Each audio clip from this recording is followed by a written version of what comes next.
Summer slam के बड़े से सक्सेस के बाद डब्ल्यूडब्ल्यूई सोच रही क्यों ना कुछ और पीएलई को 2 दिनों कराया जा सकता है। तो फिलहाल टीके और डब्ल्यूडब्ल्यूई यहाँ पे डिस्कशन कर रही है कि अगले साल से यानी कि 2026 में सर्वाइवर सीरीज को कराया जा सकता है 2 दिनों का, और 2027 में रॉयल रंबल को कराएंगे 2 दिनों का, और फिर उसके बाद मनी इन द बैंक के ऊपर जाने वाले। फिलहाल ये तो बस एक डिस्कशन फेज में, लेकिन ये बहुत बड़ी अपडेट है।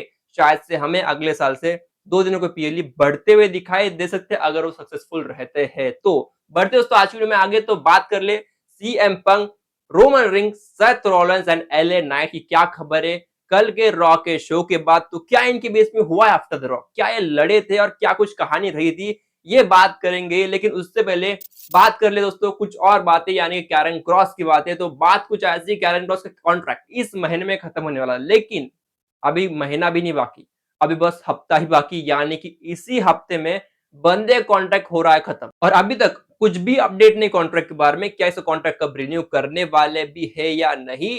लेकिन 3 साल पहले एक ऐसी बात हुई थी जिसको देखते लगता है कि शायद से बंदे का कॉन्ट्रैक्ट फिर से रिन्यू हो सकता है, क्योंकि दोस्तों 3 साल पहले इसी दिन के ऊपर इन दोनों का रिटर्न होता ऑन द स्मैकडाउन शो।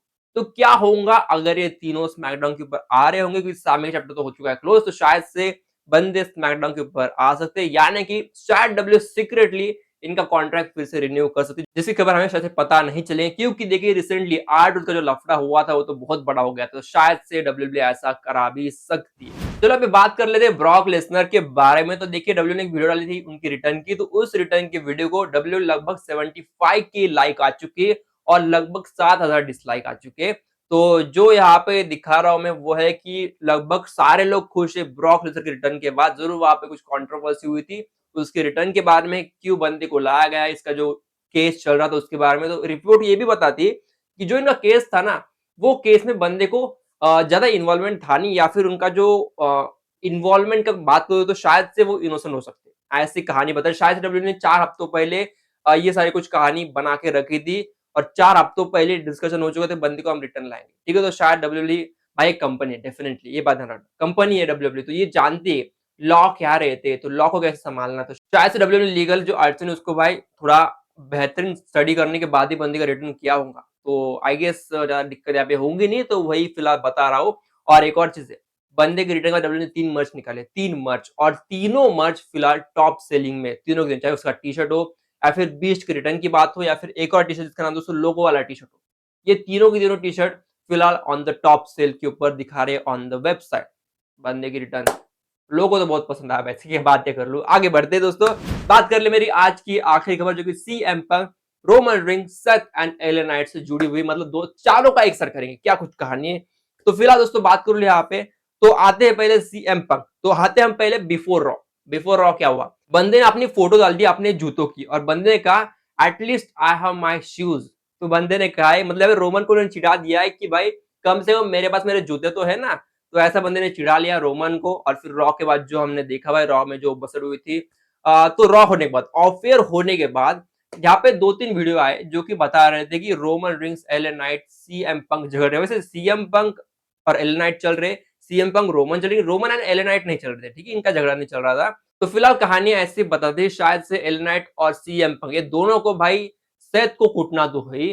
तो चांस ऐसा है, यहाँ पे बहुत रूमर है वैसे, कि इनका जो रहेगा ना वो शायद से रहेगा triple threat match at the clash of Paris for the title, हो सकता है बनाएंगे CM Punk, LA Knight versus Seth Rollins की कहानी यहाँ से शुरू हो सकती है, ऐसा फिलहाल प्लान बताया जा रहा। और इस महीने के आखिरी में होने वाला क्लैश ऑफ पेरिस, और अगर उस शो को बड़ा कराना है, बड़ा टाइटल उसके ऊपर होना चाहिए, तो शायद यहाँ पे हो भी सकता है। एक फैन कैंप से एक वीडियो भी आती है सीएम पंक और रोमन रिंग के झगड़े की, जहाँ पे सीएम पंक रोमन को बोलते भाई देखो तुमने बहुत देर कर दी आते आते, जिसके ऊपर रोमन बोलते भाई देख क्या तेरे को कुछ इसके बारे में पता है नहीं, तो तू जा भाई। मतलब उन्होंने कुछ गलत वर्ड यूज किया, लेकिन मैं बता नहीं पाऊंगा। तो ऐसी उनकी बातें हुई थी। स्टिल मैं कहूंगा यहाँ पे एक ऐसी कहानी इनबिल्ड हो रही है रोमन रिंग्स और सीएम पंक की, जो लिटरली कहूंगा अगले साल आप देख रहे हैं इसमें बहुत ज्यादा फर्क होने वाला है। ठीक है, अभी तो बस हम देख रहे हैं कि दोनों के बीच एक टीज आ रहा है। जैसे हमने चार्लेट फ्लेयर और अलेक्सा ब्लिस की कहानी देखी थी, जो कि अलग होकर भी एक साल भी हो चुके हैं।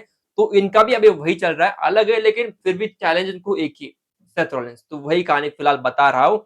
और अभी एक और चीज है रोमन रिंग्स के बारे में, जहां पे रोमन रिंग्स अभी सीधा सर्वाइवर सीरीज के लिए फीचर किए गए, उसके पहले बंदे कहीं भी फीचर नहीं किया गया फ्रॉम द डब्ल्यूडब्ल्यूई। मतलब शायद से बंदा लगभग 4 महीनों की छुट्टी के लिए जा रहा है। अभी फुल्ली कंफर्मेशन है नहीं, लेकिन शायद बंदा सर्वाइवल सीरीज के पहले 2-3 रॉक के या फिर स्मैकडाउन के पहले आएगा, उसके अलावा बंदा कहीं पे आने वाला है नहीं। ऐसा फिलहाल बता रहे कि बंदा अभी जा चुका है अपनी मूवी की शूटिंग के लिए, तो शूटिंग का टाइम तो वैसे लगता है ना, बंदा इसलिए अभी बाहर है। आई डोंट नो बंदा कब आएगा, लेकिन मैं सोच रहा था ये एंगल कि क्यों ना ऐसा एंगल कराया जाए, Roman rings, CM Punk, L night versus Bron Breakker and Seth Rollins. क्यों ना ये कराया जाए at the clash of Paris, लेकिन रोमन की डेट से अवेलेबल नहीं, तो क्या इसके बारे में बात करें, तो फिलहाल तो वो बड़ी बात ज़्यादा है नहीं। तो दोस्तों फिलहाल वीडियो में ही रुकता हूँ, और आज आई गेस ज़्यादा डीपली घुसा हूँ नहीं, लेकिन थोड़ा बहुत ऊपर-ऊपर से आपको बता दिया कि क्या कुछ कहानी चल रही है। सीएम पंक रोमन के बारे में, और एल नाइट ऑब्वियसली वो एक बड़ा एंगल है। एल नाइट को फिलहाल बहुत बढ़िया बूस्ट मिला है और देखकर अच्छा लगा। ओके, देखते हैं इसे कहानी क्या जाती है, लेकिन फिलहाल दोस्तों वीडियो में रुकता हूँ। मिलते हैं कल with one more video, one more interesting topic, और इस चैनल को लाइक, सब्सक्राइब, शेयर कर देना। स्टे ट्यून्ड भी रहना। तो मिलते हैं दोस्तों कल, तब तक के लिए बाय।